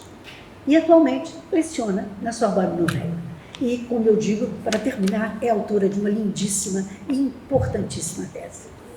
Obrigada, professora. É uma honra estar ao lado da professora, é uma honra estar aqui. E eu acho que eu devo dizer que o desafio do último ano tem sido não chamar mais os professores de professores. Então, muito obrigada. Eu quero fazer rapidamente uma saudação especial. Quero saudar o presidente do Real Gabinete Português. Muito obrigada por essa oportunidade. O Dr. Luís Faro Ramos, embaixador de Portugal no Brasil, também a senhora embaixadora Gabriela Soares de Albergaria, cônsul-geral de Portugal aqui no Rio, e, claro, a professora Gilda Santos, o professor Carlos Reis. Muito obrigada por esse belo evento. Eu agradeço ainda os colegas e amigos presentes. Eu peço que vocês me acompanhem nessa tarefa de pensar um pouco sobre o percurso de escrita, sobre a invenção do escritor Saramago. Claraboia, o emblema escolhido para esse evento, ele nos dá essa noção dessa trajetória que é longa. O centenário nos permite pensar a trajetória única que tanto tem marcado o Brasil e outros países, a trajetória de Saramago. A minha proposta é voltar um pouco no tempo e refletir também sobre o impacto e até sobre o incômodo que a obra de Saramago provocou. Eu quero começar lendo um poema que fala dessa recepção de Saramago, no qual Saramago se torna, de certa forma, personagem. Chama-se Esplanada, de Manuel Antônio Pina. Naquele tempo, falavas muito de perfeição, da prosa dos versos irregulares, onde cantam os sentimentos irregulares. Envelhecemos todos, tu, eu e a discussão. Agora lês Saramagos e coisas assim. E eu já não fico a ouvir-te como antigamente, olhando as tuas pernas que subiam lentamente até um sítio escuro dentro de mim. O café agora é um banco. Tu, professora de liceu. Bob Dylan encheu-se de dinheiro, o Che morreu. Agora as tuas pernas são coisas úteis, andantes e não caminhos por andar como dantes.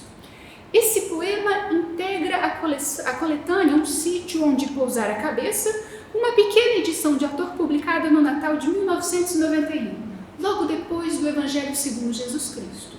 O momento em que Saramago já era Saramago, com um estilo facilmente reconhecível e, para o desgosto de alguns dos seus contemporâneos, apreciado por muitos dentro e fora de Portugal. Os despeitos e desprezos que também marcaram a recepção de Saramago já são bem conhecidos, e o próprio escritor não hesitou em registrá-los e a reagir a ele nos seus cadernos de Lanzarote, depois que deixou de morar em Portugal. Não é, porém, o meu objetivo insistir nessa polêmica. Se é certo que esse poema atesta parte daquela recepção algo incomodada com o sucesso de Saramago, esses versos também deixam entrever, ao mesmo tempo, certa consagração que está em passar de nome próprio a nome comum. Quantos escritores, para o bem ou para o mal, são reconhecidos com essa facilidade? Em torno daquilo que permite tal reconhecimento que a minha apresentação também vai girar. Afinal, o que foi que fez de Saramago esses Saramagos? Ou melhor, como foi que surgiram esses Saramagos? Qual é a história desse que é um dos autores de língua portuguesa mais lidos no mundo, cujo nome inicialmente era um nome comum, cujo nome remete a um termo de botânica?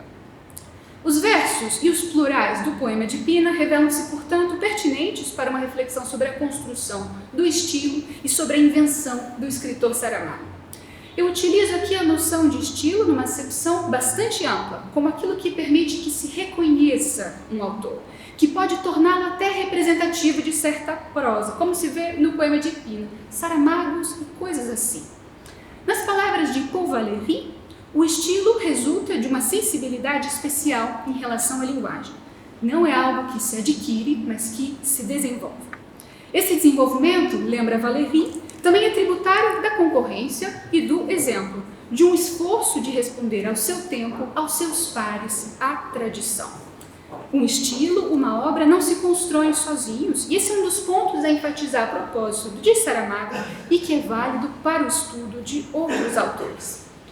Cabe acrescentar ainda que a reflexão sobre o estilo de um autor é fruto da sua consagração, do reconhecimento de que há nele algo que o torna singular e mesmo popular. Será que Pina, naquele tempo, poderia imaginar que um dia o seu poema conteria não um, mas 2 Nobéis de literatura? Saramago e mesmo a leitora do poema de Pina revelam que envelhecer não precisa ser visto como algo negativo. Bons escritores, bons leitores, bons professores de liceu e bons amantes também se fazem com tempo e maturidade. Essas duas palavras, tempo e maturidade, são palavras-chave na construção de um grande escritor, como é o caso de Saramago. Isso porque, antes de ser um grande escritor, Saramago foi um grande leitor e pesquisador. E esse é o ponto que eu quero enfatizar hoje. Nos seus cadernos de Lanzarote, Saramago refere uma das muitas vezes em que lhe perguntaram, já na época da consagração, que conselho ele poderia dar a quem pretende se lançar na aventura da escrita. E eu cito: foi-me perguntado, nunca falha, que conselho daria eu a um jovem aspirante a escritor? E eu respondi como sempre: não ter pressa, como se eu não tivesse tido nunca, e não perder tempo, como se eu não tivesse perdido jamais. E ler, ler, ler, ler. A produção ficcional de Saramago não deixa dúvidas sobre o grande leitor que ele também foi. Nada inclinado a invocar qualquer tipo de musa, ele não vai recusar, porém, o auxílio inestimável daqueles que o precederam na arte das palavras. É certo que Saramago não está sozinho nessa escolha, e eu arrisco mesmo a sugerir que as musas dos escritores dos séculos 20 e 21 são, sobretudo, os nomes do cânone. Falar de literatura tornou-se uma forma poderosa de fazer literatura. E como leitor curioso e criativo que era, Saramago vai imaginar e narrar, por exemplo, até a lábia de que Camões se pode ter servido para escapar dos censores da sua época. E eu cito um trecho de Que Farei com Esse Livro. Frei Bartolomeu Ferreira começa: dizei-me logo, por que não fizestes vós intervir a Virgem, ainda por cima Domina Mares, Senhora do Mar? Luís de Camões responde: divido em duas partes a minha resposta. A primeira é que, tendo eu começado por me servir de uma ficção dos deuses e das musas, seria contra a boa ordenação da obra fazer repentinamente intervir a Virgem Santíssima quando até aí não for invocada. E a segunda parte da resposta?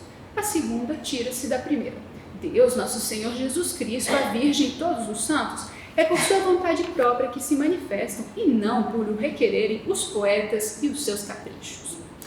O espírito arguto que o Frei Bartolomeu Ferreira da ficção reconhece em Camões aplica-se naturalmente a esse leitor inventivo de Camões, alguém que se identificou com a história e com os versos do bardo e a ele voltou não poucas vezes no seu próprio percurso de escrita.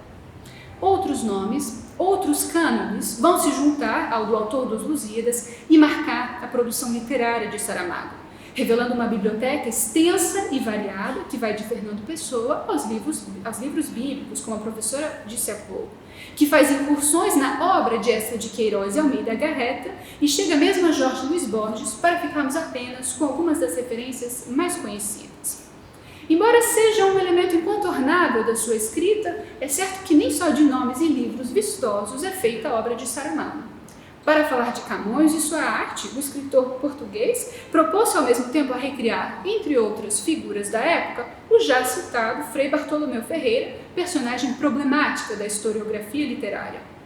Para além de um leitor arguto e inventivo, Saramago também foi, portanto, um pesquisador atento e aplicado, uma sua faceta ainda pouco conhecida e explorada, mas que ressalta à primeira vista quando se entra nos bastidores da sua escrita, na oficina do escritor.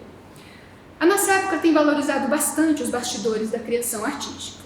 Pensemos nos estudos e nas exposições dedicadas, por exemplo, aos esboços de Portinari, às maquetes de Gaudí, aos numerosos rascunhos e anotações de Proust. A oficina de Saramago, seus próprios esboços, maquetes e rascunhos também são fascinantes e particularmente reveladores da sua assinatura literária, daquilo que fez de Saramago, Saramagos.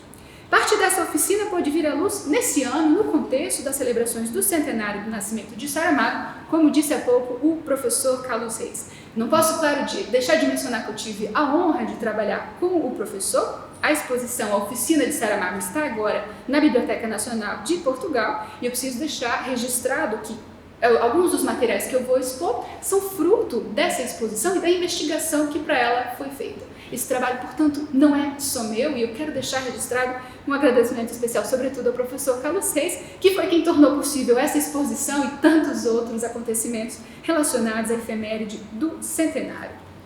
Diante da oficina de Saramago, talvez seja possível entender melhor aquele conselho citado há pouco, aquele conselho que o escritor deu e o que ele revela da sua própria trajetória. Para conseguir falar de Camões ou Pessoa, assim como do Alentejo, de Mafra, Lisboa, Jerusalém e do que mais lhe interessava tratar, Saramago poderia reconhecer retrospectivamente que de fato não teve pressa, mas também não perdeu tempo e leu muito.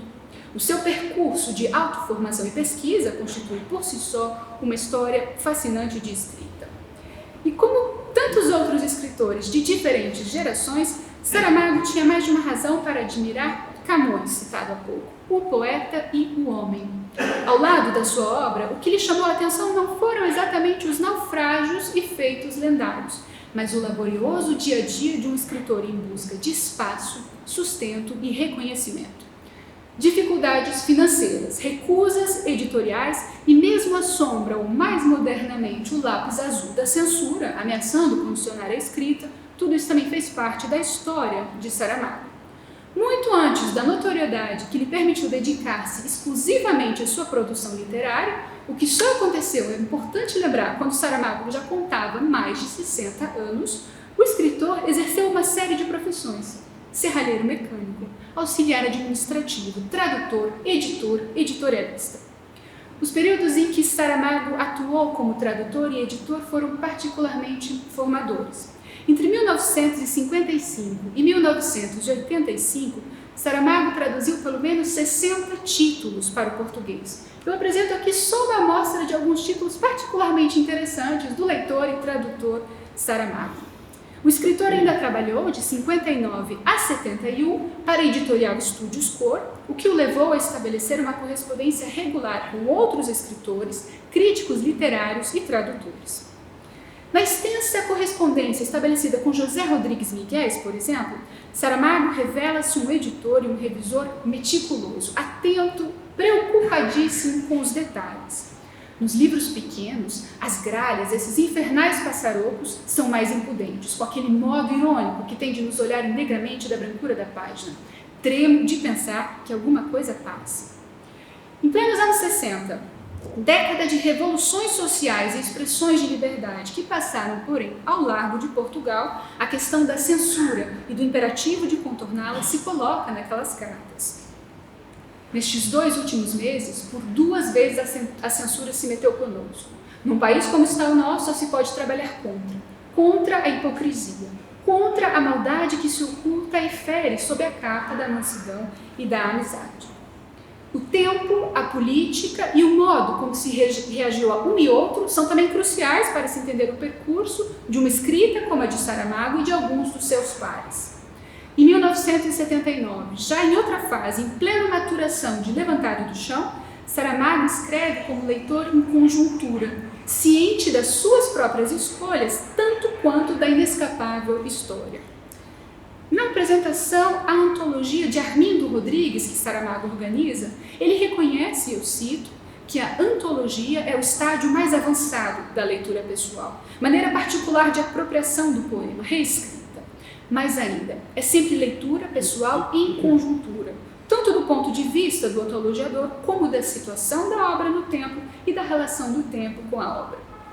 Em resumo, vejamos, portanto, 3 décadas de leitura e reescrita de livros em outra língua, mais de uma década de atividade como editor, uma boa bagagem de crônicas, além de resenhas críticas, poemas, contos e 3 romances concluídos, 2 dos quais tinham sido aceites para publicação com um intervalo de quase 30 anos.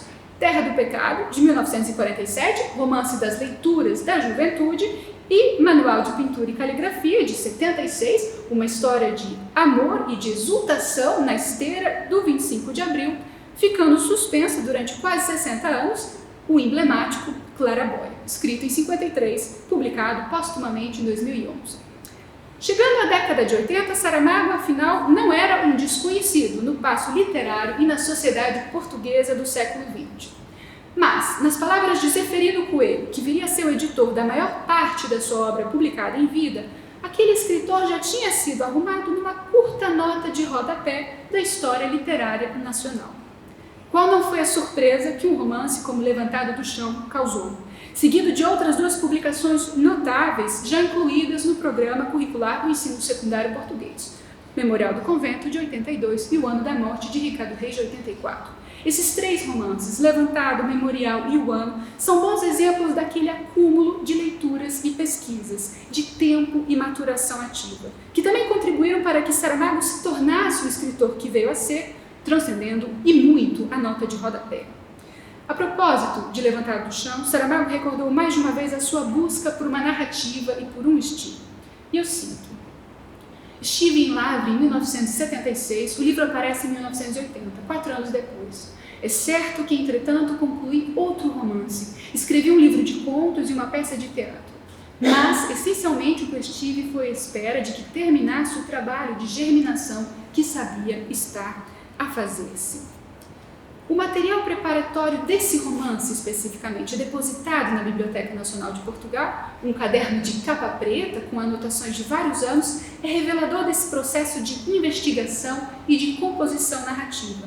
Ali Saramago relata encontros e leituras marcantes, a exemplo do manuscrito do lavrador João Domingos Serra, publicado muitos anos depois pela Fundação José Saramago, com um prefácio daquele leitor arrebatado. Nesse caderno, esse caderno que é também uma espécie de diário de escrita, construído como uma narrativa, a rotina de Saramago em Lavra é contada em detalhes. A presença de personagens que foram importantes para a história do escritor é assinalada, o espaço é explorado e até os almoços e confabulações são descritos. A pesquisa de Saramago é intensiva. Dados, histórias e nomes vão sendo compilados. Saramago chega a listar os apelidos recolhidos no cemitério de Montemoro Novo, a 22 de março de 1977. Acho que esse é um dos meus materiais favoritos. Ali nós vemos, com um pequenino asterisco do lado, nomes de pessoas que afinal passaram de fato por aquela terra e coisa que provavelmente jamais teriam cogitado entraram no romance de um autor que os imaginou com graça e generosidade. Mau tempo, picanço, espada existiram. Afora a pesquisa de campo e o trabalho de história oral, nas entrevistas feitas com trabalhadores rurais, esse caderno preparatório revela uma pesquisa documental que ainda não foi estudada a propósito de Levantado do Chão. Pelo menos conhecida da crítica em geral, a investigação que Saramago realizou, por exemplo, para O Ano da Morte, de Ricardo Reis. Ela foi citada há pouco pela professora. Saramago consultou jornais e transcreveu notícias e informações diversas numa agenda azul de 1983, que ele transformou em uma agenda de 1935-1936, riscando os dias da semana e reescrevendo-os de maneira a coincidir com aqueles do Ano da Morte, de Ricardo Reis. Esse e outros materiais preparatórios do romance, doados por Saramago ainda em vida à Biblioteca Nacional de Portugal, deixados nas mãos do professor Carlos Reis, esses materiais atestam a pesquisa cuidadosa feita para a reconstituição de um tempo e de um espaço específicos, indo-se muito além, mas muito além da referência que serviu de ponto de partida para a narrativa, a obra de Pessoa, também ela, diga-se de passagem, estudada a fundo por Saramago. Voltando ao Levantado do Chão, a intertextualidade de Levantado carece ainda de estudos e divulgação, não se restringindo à narrativa de João Domingos Serra, cujo manuscrito, contrariamente às maledicências da época, não foi roubado pelo escritor. Quando Levantado do Chão saiu, tal foi a surpresa e a maldadezinha mesmo da recepção, que alguns disseram que Saramago tinha roubado aquele texto de um trabalhador alentejano. Também para a escrita desse romance, Saramago foi aos jornais. Ele foi, como explica no Ano da Morte de Ricardo Reis, aonde sempre terá dito quem das coisas do mundo passado quiser saber. O seu caderno de capa preta, um de muitos, traz, entre outras coisas, anotações tiradas dos periódicos Notícias Débora, A Defesa e Democracia do Sul. O ano de 1936 já então instigava Saramago, que vai transcrever notícias relacionadas a um dos muitos comícios anticomunistas realizados na época, como aquele que Ricardo Reis também assistirá em outra praça de touros. E nós nem combinamos, Tereza. Tereza citou há pouco também sobre a reação e como ela aparece no Ano da Morte de Ricardo Reis. Vejamos, palavras de ordem e discursos pronunciados no comício de Évora de novembro de 1936, citados e elogiados pela imprensa conservadora, vão ser ouvidos num romance por um João Maltempo e outros companheiros levados ali a contragosto. Como acontece no Andamote Ricardo Reis, frases que poderiam parecer pura invenção, tão irônicas e absurdas poderiam soar para o tempo da narração, correspondem, na verdade, a citações literais. Esse trecho é extenso, vou citar só uma parte, que diz o homem: viva Portugal, não entendo, já outro está de goela aberta, muito fala essa gente, são coisas de Espanha, dos nacionalistas contra os vermelhos, que o dever de todos nós é ajudar os nossos irmãos de crença, e o remédio contra o comunismo encontra-se no regresso à moral cristã, cujo símbolo vivo é Salazar. Caramba, temos um símbolo vivo? Morra o comunismo, abaixo, abaixo o comunismo. E lembremos-nos de que a vida alentejana, ao contrário do que muita gente pensa, não é propícia ao desenvolvimento de ideias subversivas, porque os trabalhadores são verdadeiros sócios dos proprietários, partilhando com estes dos lucros e danos da lavoura. E os trabalhadores só podem rir. Talvez a ironia desse texto fosse sentida com mais força pelos leitores vivendo na esteira da Revolução dos Cravos. Muitos leitores de hoje podem sentir um estranho e vergonhoso, é a minha opinião, déjà vu, nesse tipo de discurso que voltou a ecoar na boca de certos políticos que, por enquanto, ainda estão no poder. O certo é que, em trechos como o de Levantado do Chão, um método de trabalho transparece. O percurso foi de muita leitura, muita pesquisa e muita elaboração narrativa para se chegar ao texto final. Também no caso de Memorial do Convento, dos romances mais estudados, dos mais conhecidos de Saramago, não há dúvidas de que o caminho de escrita foi marcado por uma investigação programática. Os materiais preparatórios de Memorial trazem até anotações das cotas de algumas das referências consultadas, todas elas seguindo a numeração do catálogo da Biblioteca Nacional de Portugal, como é o caso dos livros de Tomás Pinto Brandão e das obras diversas de Bartolomeu Lourenço de Guzmão. Além disso, eu apresento apenas duas aqui, foram preservadas algumas das requisições de leitura que Saramago fez à BNP para a escrita tanto de Memorial quanto do ano da morte de Ricardo Reis. Ao menos em termos de método, Saramago não era tão diferente de muitos dos pesquisadores que se têm debruçado sobre a sua obra, com aquela mistura de curiosidade e desejo de aprender e transmitir que costuma caracterizar esse tipo de investigação. Outros cadernos, outras agendas se seguiram, uns e outros testemunhos de uma atividade intensa de pesquisa e criação. No caderno preto da Jangada de Pedra, nós vemos Saramago hesitar nos títulos. Eu cito apenas alguns dos que aparecem ao longo desse caderno: O Mar Aberto, A Pele de Boi, O Boi Navegante, A Grande Pedra do Mar, O Barco de Pedra, até enfim chegar em A Jangada de Pedra. Nós vemos Saramago a compor traços de personagens e esboços de capítulos, a fazer cálculos relativos à trajetória geográfica e temporal da sua jangada, a referir uma notícia sobre o homem de Orce, um ossinho de crânio sem o qual, como ele mesmo dirá depois, sem o qual o livro A Jangada de Pedra talvez não existisse. O pequeno caderno preto, dedicado sobretudo à história do Cerco de Lisboa, traz elementos para o estudo deste e de outros livros, apresentando, por exemplo, a semente para o que viria a ser, muitos anos depois, As Pequenas Memórias. A história da longa maturação desse livro inclui uma investigação relacionada ao irmão mais velho de Saramago, que morrera com apenas 4 anos de idade em 1924. Uma pesquisa e uma história levam a outra, e o projeto daquele livro de memórias por vir fará ainda nascer o romance Todos os Novos. O caderno preparatório de História do Cerco de Lisboa permite entrever ainda o modo como a obra de Saramago vai se construindo em espelho, um livro a dialogar com o outro, e também o quanto o próprio escritor pensou e antecipou a sua recepção. Buscando definir os contornos do seu protagonista, Saramago compara o revisor vive só, como H do Manual de Pintura e Caligrafia. H também corrigiu. Pode ser que assim se ajude a crítica a encontrar relações. Eu desconfio que, um pouco como Fernando Pessoa, a quem a Academia Sueca ficou devendo um prêmio Nobel, Saramago sabia, desde pelo menos Levantado do Chão, que estava construindo uma obra de peso, que inevitavelmente interessaria a crítica e ao público, a que não era de modo algum indiferente. E eu cito de uma entrevista: fico curioso de saber o que pensa a crítica, e mais curioso ainda de saber o que pensam os leitores. Hoje, Levantado do Chão é um testemunho. Amanhã faço votos porque seja um simples artefato arqueológico. É claro que não posso deixar de exprimir um outro voto mais egoísta, que mesmo nessa altura, graças a algum valor literário que hoje tem, então conserve, ainda levantado do chão seja lido. Oferecendo pistas valiosas de investigação, os diversos materiais que compõem o conjunto da oficina do escritor permitem-nos voltar no tempo, ver o autor em ação, a contar como e por que escreveu. Permitem ainda conhecer algumas das referências de que cada romance é feito e acompanhar mesmo as interrogações e a própria história de Saramago. A maioria dos materiais depositados hoje na Biblioteca Nacional de Portugal vai até o final dos anos 80. Muitos deles, como eu disse, doados pelo próprio Saramago ainda em vida, algo que também revela a preocupação que boa parte dos escritores terá, a posteridade da sua obra, a permanência do seu legado. Os livros dos anos 90 em diante não necessariamente geraram menos materiais preparatórios, nem são fruto de menos pesquisa, a começar pelo já citado, pelo denso e marcadamente intertextual, o Evangelho segundo Jesus Cristo, que é fruto de muita pesquisa.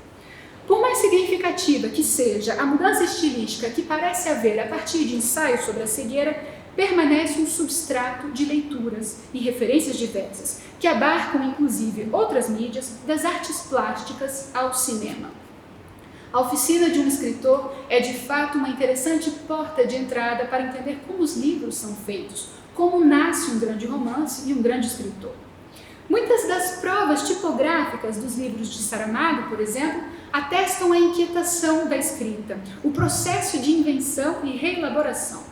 Nesse sentido, destaca-se o belíssimo datiloscrito de O Ano da Morte de Ricardo Reis, com anotações de Saramago em praticamente todas as páginas, muitas delas substanciais, a começar pelo início do livro, em que se vê a reescrita de um dos seus incipit mais famosos. Uma primeira versão da frase inicial, mais próxima do verso canoniano a que remete, é corrigida para aquela que depois foi publicada. Aqui o mar acaba e a terra principia.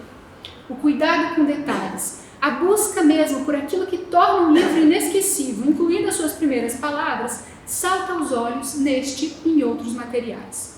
Como Proust, como Camus, Saramago sabia da importância dos começos e dos livros inesquecíveis, tema que irá explorar também em O Ano da Morte de Ricardo Reis. E eu cito: um dia não será como médico que pensarão em Ricardo Reis, nem em Álvaro como engenheiro naval, nem em Fernando como correspondente de línguas estrangeiras. Dá-nos o ofício o pão, é verdade, porém não virá daí a fama, sim de ter alguma vez escrito nel mezzo del camin di nostra vita, ou menina e moça me levaram da casa de meus pais, ou em lugar della mancha de cuyo nome não quero acordar-me, para não cair uma vez mais na tentação de repetir, ainda que muito a propósito, as armas e os barões assinalados, perdoadas não sejam as repetições, arma virunque cano.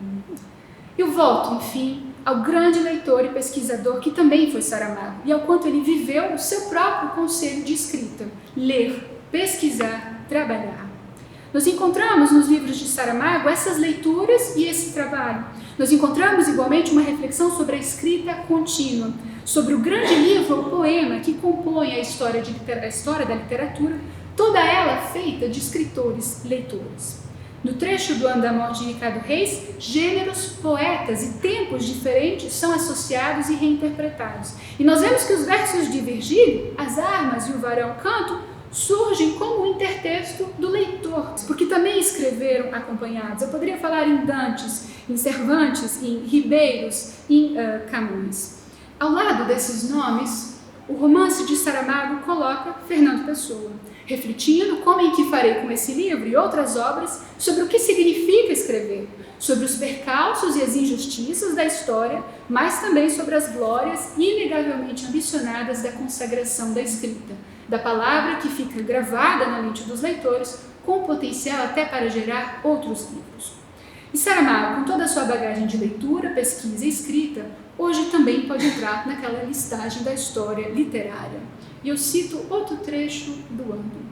Há de o homem esforçar-se sempre, para que esse seu nome de homem mereça. Mas é mesmo senhor da sua pessoa e destino do que julga. O tempo, não o seu, o fará crescer ou apagar por outros merecimentos algumas vezes, ou diferentemente julgados, que serás quando fores de noite e ao fim da estrada. Já não há dúvidas sobre o valor literário das narrativas de Saramago, que têm sido lidas por mais de uma geração e que, conforme também era o seu desejo, continuam interpelando o presente. Saramago é também Saramagos porque escreveu acompanhado, porque dialogou com a história da literatura.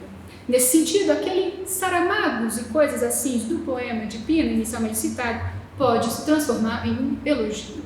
Muito obrigada pela atenção.